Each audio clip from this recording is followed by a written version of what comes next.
Welcome to the Small Giants Virtual Workshop. So today we're talking about the traits of high-performing teams, not just our favorites, but the scientifically proven ones. So to tell us more about those traits and to bring the scientific part in, we have Jim and Amber from the Center for Values-Driven Leadership at Benedictine University. I can probably see them somewhere at the top there. Welcome, Jim. Welcome, Amber. Thank you both, and I'll let you take it from here. Sounds good. Thanks so much, Rachel. Hi, everyone. I'm Jim Ludema, and I'll say a little bit more about myself, and then Amber will introduce herself in just a minute. But to pick up on what Rachel said, today we're going to be talking about what science tells us about high-performing teams, 5 key insights around how to build high-performing teams. And of course, as you're all aware and have probably been doing for months now, if not years, today's teams look different than a lot of the teams in the past. Most of us are around a Zoom screen rather than a conference table. But the good news is that there's also a lot of really great research around what makes for great virtual teams. And Amber and I just wrote an ebook on how to build high-performing, high-engagement virtual teams, and Amber will share that link with you to that ebook soon. So we're going to look both at traditional teams in face-to-face environments and also virtual teams. And I think that the principles we're going to talk about will apply to both. It's great to be here. Let me just introduce myself a little bit more. It's great to be here with all of you. As Rachel said, my name is Jim Ludema, and I'm the director of the Center for Values-Driven Leadership at Benedictine University. And we've been working with the Small Giants community since about 2013. And we love you guys. We love who you are, what you stand for, what you're doing with your businesses, the purpose, values, principles on which you run your businesses. And so it's always a delight to work with you. So thanks for having us. We look forward to the session. Amber, over to you. Yeah, my name is Amber Johnson, and I work with Jim at Benedictine University's Center for Values-Driven Leadership. And like Jim said, we've been longtime partners with the Small Giants community because we think you all reflect so closely the values we try to bring to our scholarship. And we hope that you'll see how those ideas kind of work together today. Then just a brief introduction to the Center for Values-Driven Leadership. Our purpose is to help values-driven leaders develop themselves, others, and their organizations so that they can make a positive and transformative impact on society. And of course, that's a lot like what you folks do at the Small Giants community. Our work is a little different, however. We try to bridge scholarship and practice, learning from folks like you, also learning from the best research and theory out there, and then bringing the two together and making that translation. We've got a doctoral program in values-driven leadership for senior executives. We've got executive education programs, and we do a bunch of research and consulting in the area as well. But now let me turn it back over to Amber to get us started on, oh no, I've got one more slide that I've got to hit. Here are the 5 things that the evidence-based research tells us about high-performing teams. To make your teams great, you have to first build psychological safety. Second, define high purpose goals and performance standards. Third, encourage a learning orientation and growth mindset. Fourth, develop team members' strengths. And then 5th, empower shared leadership in your teams. And we're going to touch on each of those briefly today in today's webinar. Now over to you, Amber, for the first one on psych safety. Yeah, so we'll work through each of these with a little bit of discussion. And we want to start with psychological safety, because we think it's the absolute baseline condition for having a team that can sustain high performance. If you've never heard the definition of psychological safety, let me give it to you right now. Psych safety is the shared belief that a team is safe for interpersonal risk-taking. Safe for interpersonal risk-taking. And let me draw out 2 things in that definition that I think are really important. First of all, it is the shared belief. And that means that it is only actually true if the whole team believes it's true. So if you're the CEO or the leader of the team and you feel safe, that doesn't mean other people do. And if they don't, you don't have psychological safety. The individual team members as a whole have to really believe in that safety. And second, it's safety for the purpose of interpersonal risk taking. And our colleague and the scholar Amy Edmondson at Harvard Business School says that psychological safety is a belief, a shared belief, that you're not going to be punished or humiliated for speaking up. When you want to share an idea, when you have a question, when you have a concern, or when you've made a mistake, the belief that you're not going to be humiliated.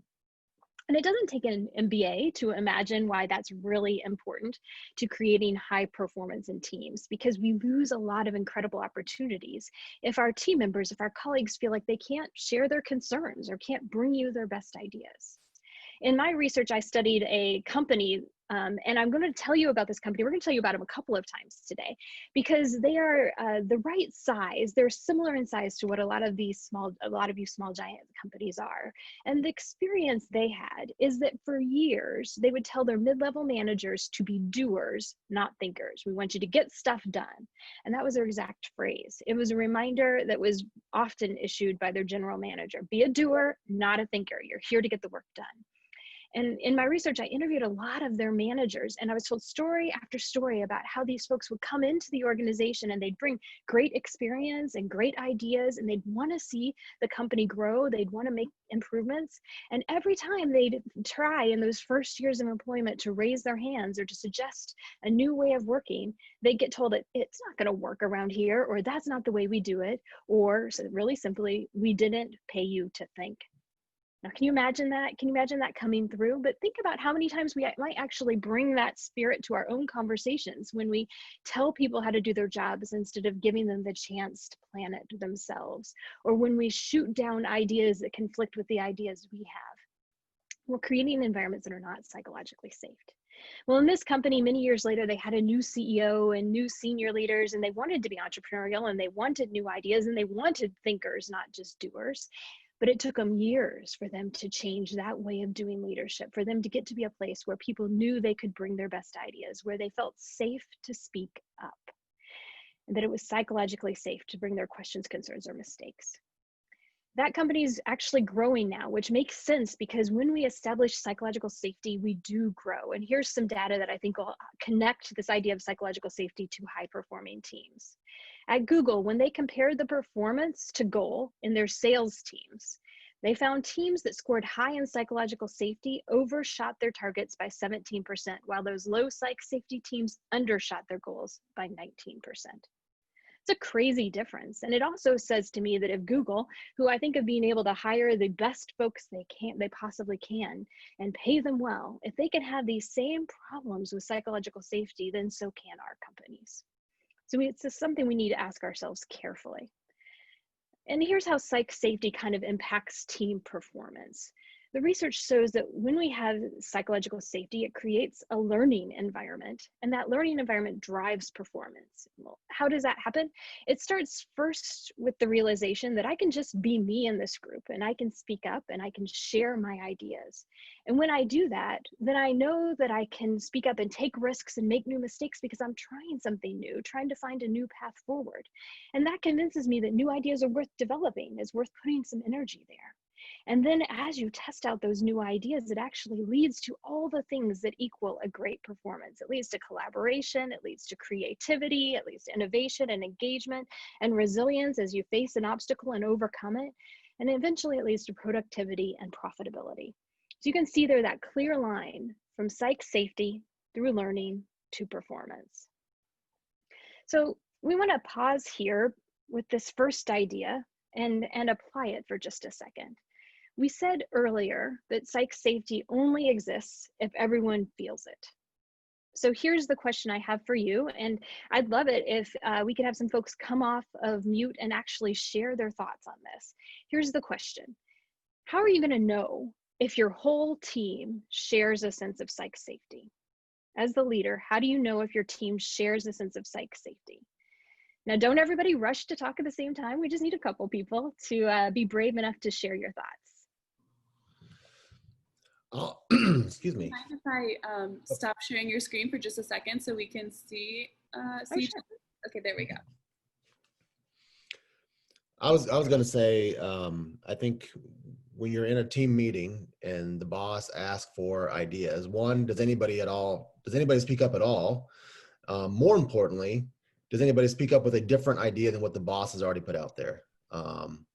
That's sort of foundational to me when this stuff comes up. Absolutely. That's a great one. Are they bringing you our ideas, and are they bringing you ideas that are different than what you've already put out there? What else might come to mind? How do we know if your whole team shares a sense of psych safety? And perhaps they're not speaking out because they're not, it's not a safe environment for them to speak out. You know, maybe it's, you know, the boss is going to shut them down after they walk out the door, or God forbid, in person in the meeting. So again, is it a safe culture to be able to share some ideas that may be helpful to the company? Terrific. So that means how we as leaders respond to ideas, and probably not just ideas, but also to critique, right? To feedback. How we respond to those is incredibly important to whether we create psych safety and whether that's a shared belief. Scott, did I see you raising your hand? Yeah, I think there's also clues that are done even before anyone speaks, and it's just the body language around the table. And those that are sitting back with their arms folded, I mean, there's just clues that you can see with the body language and the level of engagement that folks have.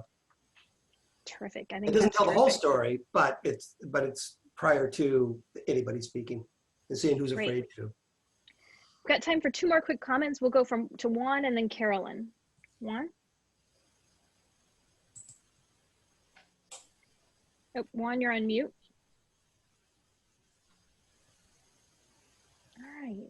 All right, not hearing him. Carolyn, let's hear from you.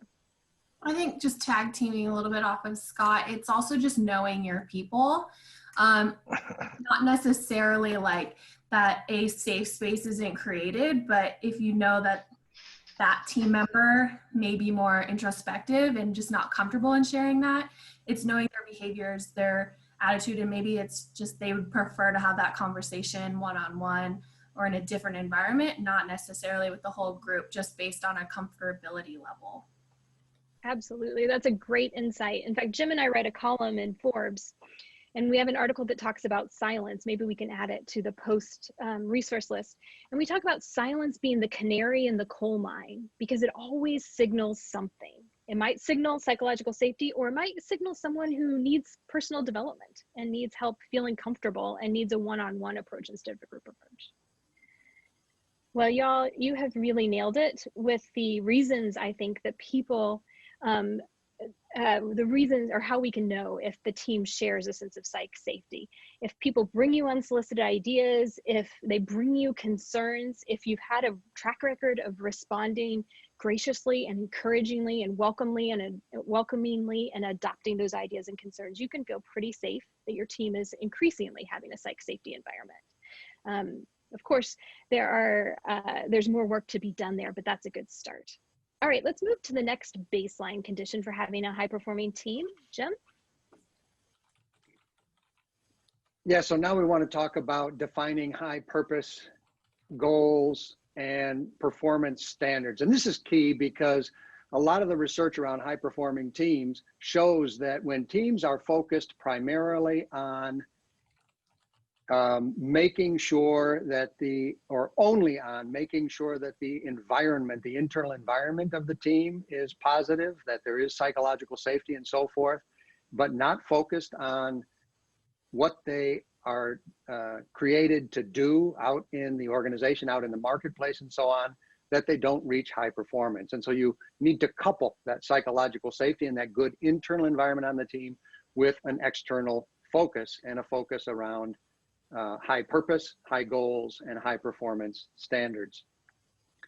And I just love this quote by John Katzenbach and Doug Smith from their book, The Wisdom of Teams. Real teams are much more likely to flourish if leaders aim their sights on performance results that balance the needs of customers, employers, and shareholders.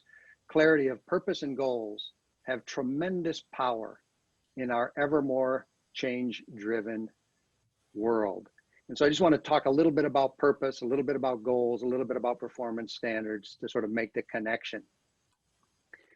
Purpose is what you're really aiming for as an organization. It's your why. I'm sure many of you have seen Simon Sinek's YouTube video around why, or read the book. And the idea is that purpose is a central self-organizing aim that organizes and stimulates goals, manages behaviors, and provides a sense of meaning. And so, you know, if you're familiar, for example, with the drugstore CVS, you may know that their purpose is to help people on their path to better health. And you can see how that has inspired some of their strategies and goals, because they determined that their selling cigarettes was no longer in line with their purpose. And so they eliminated the sale of cigarettes because they said, it's not helping to achieve our purpose of helping people on their path to better health. And so they set that purpose, and then that determined goals, behaviors, and provided a sense of meaning for the organization. Then the link between purpose, strategies, and goals. When you have a clear purpose, it inspires strategies. For example, McDonald's has a purpose of being their customers' favorite place to eat. And about a decade ago, when McDonald's realized that they were no longer their customers' favorite place to buy coffee and have breakfast. And so then they, you know, worked through it and developed a strategy to align with their purpose. And that strategy led to the development of the McCafe line of beverages that would attract people to come for breakfast to McDonald's stores. And of course, goals are those things that allow you to know if you're moving towards and getting closer to your purpose, and when you've made progress along the way. And goals should always be, of course, measurable and specific. Goals are things like earning 30% of market share in your field, or growing sales by 15%, or doubling the number of locations in 5 years, and so on.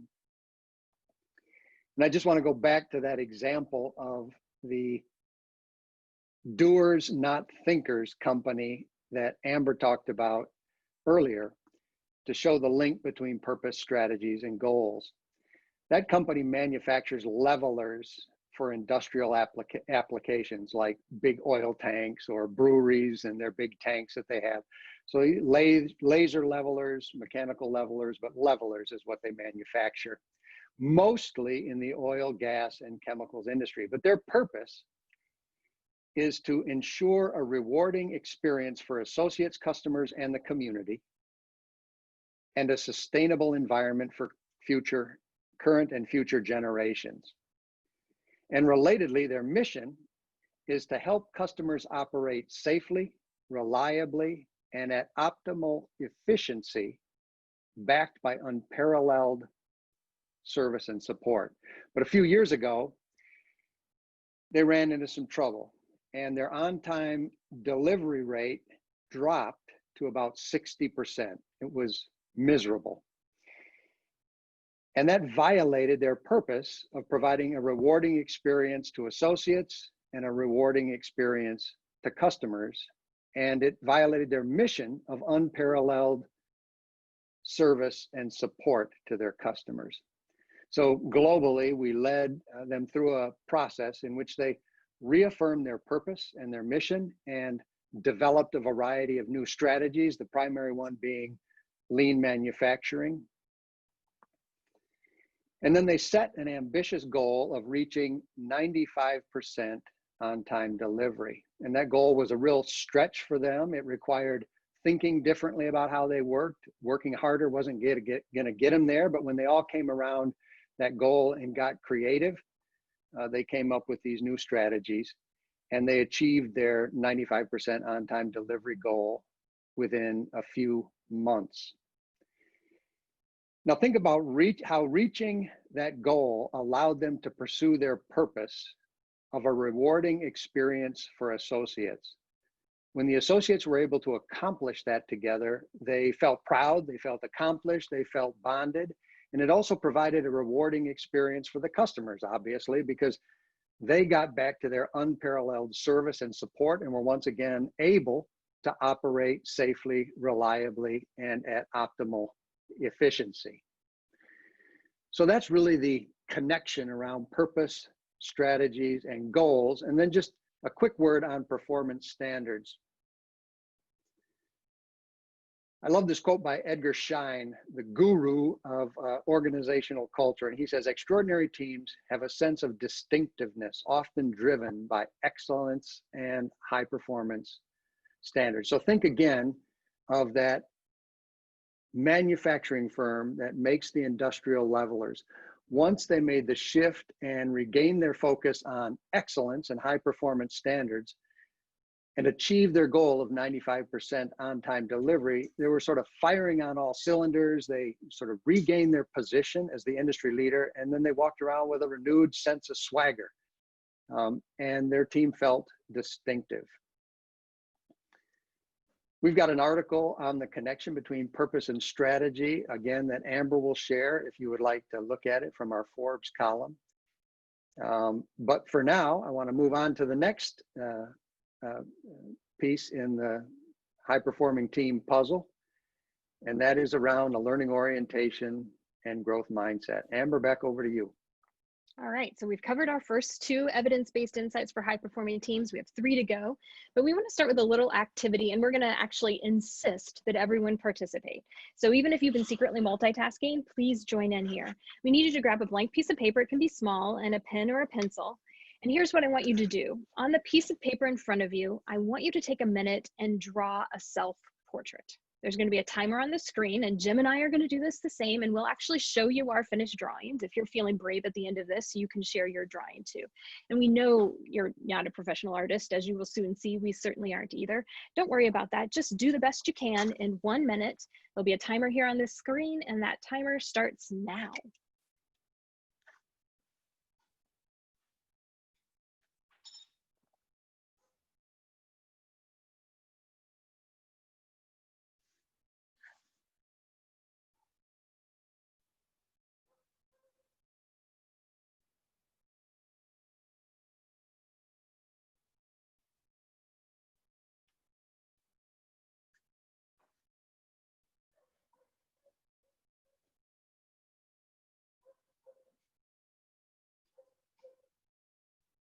Okay, about 15 seconds left.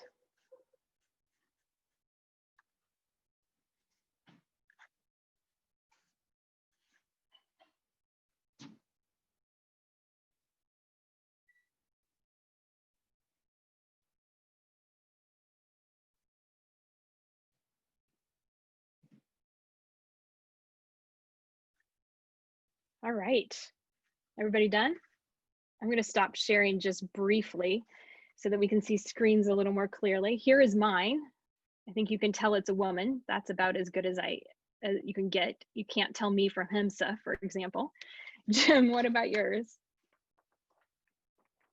Here's mine, and you can see the little bit of a receding hairline, great big old ears, and squinty little eyes. And when Amber asked me to do this for the first time, I looked in the mirror and I thought, whoa, who is that guy? But anyways, this is my self-portrait. All right, who's got the courage to hold their own up to the camera? Ooh, nice, Jennifer. I like that you went full body. That's terrific. Thank you, Ryan. Thank you, Laura. All right, Laura, you and I look remarkably alike. Okay, JP, thank you. Thanks, Scott. Thanks, Carolyn. Thanks, HIMSA. HIMSA went full page. Love it. All right, thank you so much for sharing those. And for participating. We know that you probably aren't an artist, and that's okay. And it was probably hard to do in 1 minute. My guess is if you'd had a few more minutes, you probably could have produced something like this, right? These folks had a few more minutes of time, but again, these are definitely not professional artists. And they stand in real contrast to these. You can really see some skill in these, right? I mean, okay, so these folks aren't Michelangelo or anything, but they have some talent. It's a lot better than any of us did in that 1 minute of time. And I feel like if you gave me one of these portraits, I could pick the person out of the lineup. I actually know what they look like. Does everyone agree? Now here, what if I told you this? that these were drawn by the same people. In each of these pairs of images, the image on the left was drawn before, and the image on the right was drawn after just a few days of art training. Kind of crazy to think about, right? And what this means is that very likely you or I could draw that well as those images on the right-hand side if we just had 4 days of art training. And yet probably few of us think that we have much artistic capacity, but our human potential for learning is amazing. And so probably now you're asking me, what does this really have to do with high-performing teams? And it's this. We mentioned the role of learning and driving performance earlier. Research shows that high-performing teams create psychological safety and transform it into learning, which changes then into results. Learning orientation, which is drawn from the research of Amy Edmondson, and growth mindset, which comes from the research of Stanford's Carol Dweck, are the tools of high-performance teams use to solve problems when there's not a playbook, which is exactly the environment we've all been operating in since March, right? It's exactly the sort of situation that high-performing teams experience regularly. So a learning orientation is a way of moving forward when you're uncertain, and it involves asking questions, it involves sharing information and seeking help and experimenting with things that are unproven so that you can make quick changes. It involves talking about mistakes and seeking feedback. And you pair that with a growth mindset, which is the belief that your abilities can really be developed through hard work and dedication and application. That portrait exercise we just did is a growth mindset exercise. And the lesson we want you to take is that we probably tell ourselves a lot of stories about what we're not good at. And we try to stay away from those things we're not good at. But the truth is, you and your team can actually develop a tremendous amount of strengths and capacities in both new areas and the existing areas, if only you expect consistent hard work to be part of the process. And if you understand that when something doesn't come easy, it just means that it's a challenge that's worthy of your best effort. So let me provide a case example of this. Not long ago, a new cardiac surgery process was developed, and Edmondson tracked its implementation in 4 different hospitals, and 2 succeeded in implementing the new procedure and 2 did not. And in the end, it didn't really matter what resources the team had, how senior the surgeon was, or the track record the hospital had for innovation. The real difference was made by how the project was framed by the project leader. So how the project is framed by you is what matters. And the framing requires 4 things. First, the project leader, in this case a surgeon, had to be seen as an interdependent partner, not the infallible authority, not the person with all the answers, someone who clearly needs your help in order to succeed, who is open to your contributions. And one of the ways the surgeons did this was often by not speaking first. That hints at the second factor, which is the need for the team to be seen as empowered partners, not as just skilled support staff, but empowered partners who could bring ideas forward and bring those and recognizing that the most important contributions can come from anywhere. And third, they needed to understand and frame mistakes and challenges as something to be expected when you're learning something hard. And so they knew it would take time to master this and that real work would be required and setbacks would occur along the way. And then finally, they had to have a project purpose that was aspirational. That purpose and goal had to be something that was bigger than profit. In this case, it was a better outcome for patients, not just helping the hospital have a strategic financial advantage. So before we move on to the next slide, I want you to pause for a second and read those 4 points again and ask yourself, does my team operate this way? Do we know our work is meaningful? Do we welcome mistakes and challenges because they represent the learning that's occurring? Does everyone feel empowered as a leader? And am I, as the leader, acting as an interdependent partner rather than just giving the instructions and expecting people to follow them? Those are important factors for having that learning orientation and growth mindset, and research says they're fundamental to a high-performing team. Jim?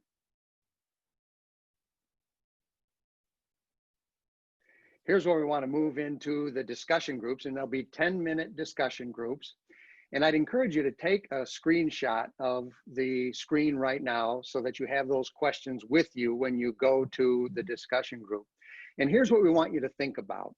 Consider a current challenging situation for you and your team, in light of what we've discussed so far, and just discuss these questions. Do people understand how the project ties to a higher purpose, goals, and performance standards? Are you treating this as a learning opportunity for you and the team and the organization? Are you demonstrating a growth mindset, as Amber just described? And then how could you double down on these things in the coming weeks in order to amplify the performance of your team and your organization? So I think Hamza's got the teams set up, or we'll hit the button to have you go to your breakout group. And then in 10 minutes, you'll come back and we'll do a quick debrief. Okay, there you go.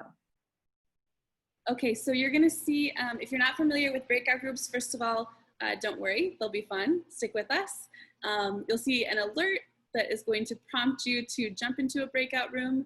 Like Jim said, you'll have about 10 minutes to discuss those. And we just chatted the prompt questions, so feel free to look in the chat if you didn't quite get all those questions down. And then when you come back, please have one person identified to share out from your group. We'd love to hear from you.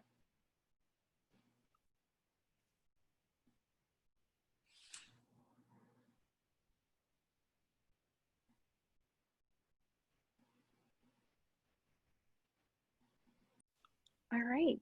Well, we would love to hear what you discussed. So do we have a couple of volunteers who'd like to just share an observation or an insight that came from your conversations? Yeah, I'll go ahead. This is Juan Sanchez. The observation that came is from our breakout room is the growth mindset, which I didn't quite fully understand. But now I do. So I'll first have to read the book, but I think the concept is to constant learning. And that's something that we do as we are in our company. We're going into a completely different industry, which is the hospitality industry. Right now, we are a producer of tequila and mezcal, and we're going to transition to hospitality, which is completely new. We've never done it. So thank you. That's for me, that was the sort of the takeaway. That's what I wanted to share. Terrific. Yeah, that growth mindset book, which I saw someone mention in the chat, is amazing. And it's particularly good too. It's not just for work. I'm a parent and I growth mindset my kids all day long. So I completely recommend it. Someone else. Yeah, Jim. It's a good segue because that's what Jennifer and I talked about throughout is, you know, we both have read that book, and I made my 16-year-old read it actually just about a month ago, leading into school. So, you know, just how much leadership and parenting have to do with each other, and allowing people to create their own growth mindset and their own path forward, and understanding of what that looks like. It's a lot like leadership, just in terms of you want to dive in and help, but at a certain point you need them to let them spread their wings and fly on their own, and Yeah. understand what that reward is inherently, so that they can keep growing, keep understanding and learning the rewards of tension and risk and friction and what's on the other side of that. So that's kind of what we talked about. Terrific. And I think our last last point of the day will really kind of underline that when we get to talking about shared leadership. Maybe I have time for one more. Anybody else have a quick, Rebecca? I kind of threw out my example to the group, and we were talking about one of my situations as far as we had a teammate who recently left because she felt isolated working from home. So that's a challenge that we're really going to start working through in the coming weeks. And the group really helped me to think about, how can I use this as a learning opportunity? What questions should I ask her? What suggestions can I gather from her? And then just as a growth opportunity for the other teammates of, where do you want to grow? What do you want to do? Step back and kind of give them more training opportunities or more education in certain areas. So that was a good conversation for me. So thank you to the group that I was in. Wonderful. All right, we're gonna keep going here. And Jim, let me turn it over to you for our fourth point. Yeah, I think Juan and Rachel's comments were a great segue into this next point around developing team members' strengths. And you know, for me, it's one of the most important elements in building high-performing teams. Earlier, we mentioned the importance of psychological safety, having a great internal environment in the team. We talked about the importance of high purpose goals and performance standards, because the best teams always are focused on delivering what they have to deliver with that positive environment, internal environment. It's never just about the internal environment. It's about leveraging that to accomplish what you are meant to accomplish. But then this third thing is sometimes counterintuitive. People don't really get it about teams, but all of the great literature on high-performing teams suggests that teams are containers for the development of leaders. So you can use those teams to develop leaders in your organization. And, you know, building on Juan's comment about, you know, moving into a whole new industry or a whole new segment, and then, you know, having that growth mindset about that and saying, yeah, we can accomplish that as a leader, helping others believe that they can, and then help them to develop the strengths, the capacities, the capabilities to make it happen is key. And so here are a couple of quotes I love. Teams are containers for the development of leaders. And then Katzenbach and Smith say that high-performing teams are aware of and invested in developing each other's strengths. They say that's the difference between good teams and great teams. Great teams are really invested in developing one another's strengths. And I'm sure that many of you are familiar with the Gallup's Strength Finder instrument. It's an online instrument where you can go and discover your own strengths, and other team members can discover their strengths, and then you can come together as a team and talk about what are our different areas of strength and how can we combine those optimally for high performance in our team. It's a great resource. A couple of other ideas we also want to share with you are some research by a couple of colleagues of ours, Emily Heafy and Marcel Losada, and they talk about the importance in high-performing teams of a positive to negative dialogue ratio. Now, what does that mean? Well, they did a bunch of studies in a bank of existing teams and listened in on their meetings and listened to the extent to which their dialogue was positive or negative, and they also listened to the extent to which people asked questions versus advocate for their own positions. And here's what they found: that the highest performing teams had a positive to negative dialogue ratio of about 5.6 to 1. So for every time that they were talking about a problem or an issue or a concern, they were talking almost 6 times about solutions, possibilities, strengths that they bring to bear to address those issues. The medium teams had about a 2 to 1 positive to negative dialogue ratio. And as you can see, the low performing teams had a ratio in favor of the negative. And so that's a really important piece to consider in your teams. How do you maintain, how do you ask the right questions to keep the focus on positive possibilities, strengths, and capacities to get you where you want to go as a team? Then the second dimension that they looked at was this notion of inquiry advocacy ratio. And they found that the highest performing teams had about a 1-to-1 inquiry to advocacy ratio. So for every one time that I, as the leader of this team and advocating for my position, telling folks the way I think it should be, the way I think we should go, I'm asking at least that many questions as well. What do you think? What are your ideas? What suggestions do you have to help us get where we want to go? And that's a really important dynamic for a team leader to think about in terms of creating high-performing teams, but also all team members. Are we asking as many questions of others to bring in their ideas, to learn from their insights as we are advocating for our own position? So those are a couple of dimensions to think about as we're thinking about this notion of developing leaders in the team and helping them to grow, to thrive, to flourish, and help the team to do the same. Amber, back over to you on shared leadership. All right, and so this is our 5th and final drawn from the research tip on what it takes to lead high-performing teams. And I mentioned it earlier, it's this idea of shared leadership. So shared leadership is the idea that leadership shouldn't just flow from top down, but we actually want it to flow from side to side and from the bottom up, and that we should expect leadership behaviors from every team member. As leadership, as the leaders of the organization, we want our subordinates, we want our peers to show leadership, whether that's decision making, bringing insights forward, setting strategy, raising their hand at risk, coming up with new plans, guiding others through the process, influencing the process. We want every team member actively engaged in their area of influence. We want people to know they aren't there to take orders. They're there to think, to bring their best ideas, to debate, and to be rewarded for their participation.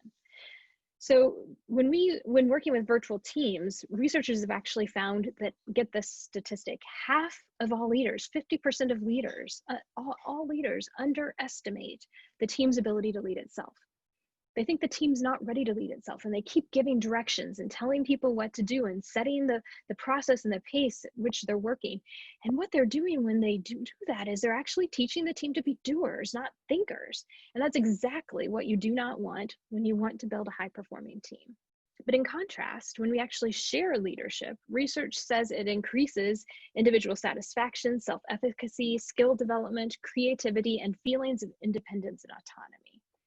And then the team together feels more integrated, and they feel more creative, and they have better task outcomes. And then the organization overall actually sees better financial outcomes. And we have evidence to document that this is what shared leadership does across the board. Now, I want to be clear that saying we're going to share leadership doesn't mean you have to have a flat organizational structure.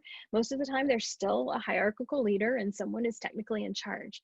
It just means you're giving people the opportunity to take leadership over their areas of expertise and giving teams more autonomy to self-direct their work. And here's one example of why it really worked. There's a study of 10 well-established tech companies whose names you'd recognize, and they are partnering with other companies to innovate. And the researchers found that when company A and company B in a partnership rotated leadership, so they said that you're going to lead the first 3 months and we'll lead the next 3 months, or you're going to lead in this area and we'll lead in this area. And when those companies also brought in new voices at different stages of the project, it led to greater innovation, which they measure by the number of patents and their own rating. So the highest collaboration partnership had 18 new patents, and they rated themselves a 9 out of 10. And the folks that collaborated least, that shared leadership the least, had no new patents and a rating of 2 out of 10 on a scale. So you can see how that leads to high performance when you actually create that collaborative environment. What it tells us is that shared leadership has tangible benefits. It pays dividends. I want to give you a couple of ideas for how to actually share leadership. One is to rotate based on expertise. So that means if you are working on a project, then you're going to let the research and development team lead the first phase of the project, and you're going to lead the marketing team lead the last phase of the project. You can also rotate based on time. For this quarter, our legal department is going to be leading the staff meetings, and for the next quarter, it's finance.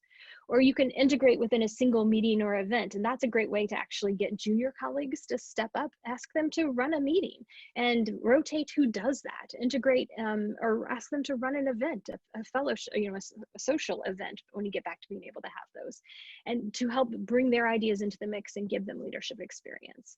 And then again, the other final thing is just to distribute autonomy and decision-making authority. And one of our favorite stories of this comes from a small giants company, Tasty Catering. Some of you probably know Tom Walter or Jamie, and they have this great story they tell about giving their college-age staff the authority to make decisions when they're delivering a catering for an event and it's not going well. So they might be able to upgrade the client on some item they're serving or refund a part of it. And often the clients are shocked that they're letting these 19-year-olds make these decisions. But Tasty Catering has said, no, this is your range of decision making. And if you look at Tasty Catering, they actually have a number of folks that have come up through the ranks that have started at 16 and are now literally leading the company because they built that leadership capacity in their people. They're a high-performing team, and that's what shared leadership can do. All right, Jim, just a few minutes left. Give us a quick review here. Oh, you're on mute, though. Got it. So yeah.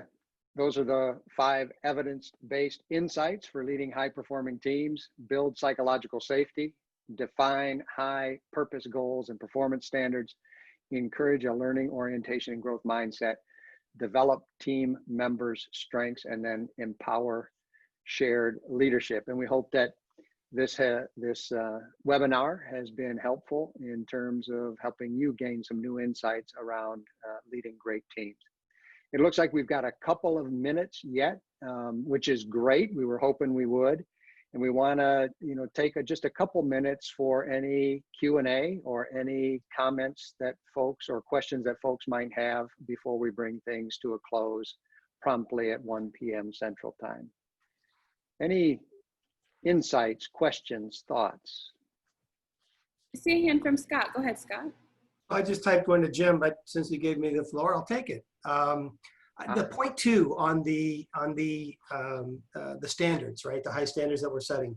So I've seen so many teams fail because of the lack of an accountability culture. So it requires some management piece, not just the leadership positive concepts that you're talking about, right? Yeah, absolutely. We have high standards, but if we don't enforce them, then it all falls. And only maybe one member of the team is the social loafer, but it can screw up the whole team if we allow it. Absolutely, you're absolutely right. And that's exactly what we were trying to communicate there with the research from Katzenbach and Smith. They show with example after example after example, if you don't have that high purpose, goals, and performance standards, and then don't have accountability around those, you're absolutely right. Teams flounder. Even though they may have a great internal environment, everybody loves each other, we got a great, we're developing each other. If we're not really focused on that external performance, the purpose for why we exist, and then the specific goals to get us there, if we don't have accountability around that, we will not become a high-performing team. We may be a decent team, but not a high-performing team. One thing I would add to that is there's a mantra of leadership that I sort of live by, and that's that people support what they help to create. So if you want their support on getting you to goals, then you've got to let them contribute in the creation of the goals and the strategies that are going to get you there. And that's a piece of accountability.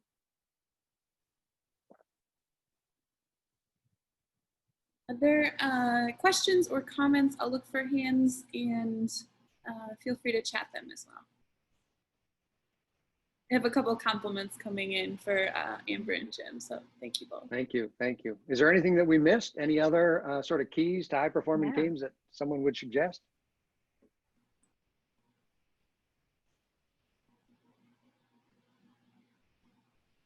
Sounds like you nailed it. All right, well, why don't we bring it to a close then? We would love to stay in contact and communication with you folks.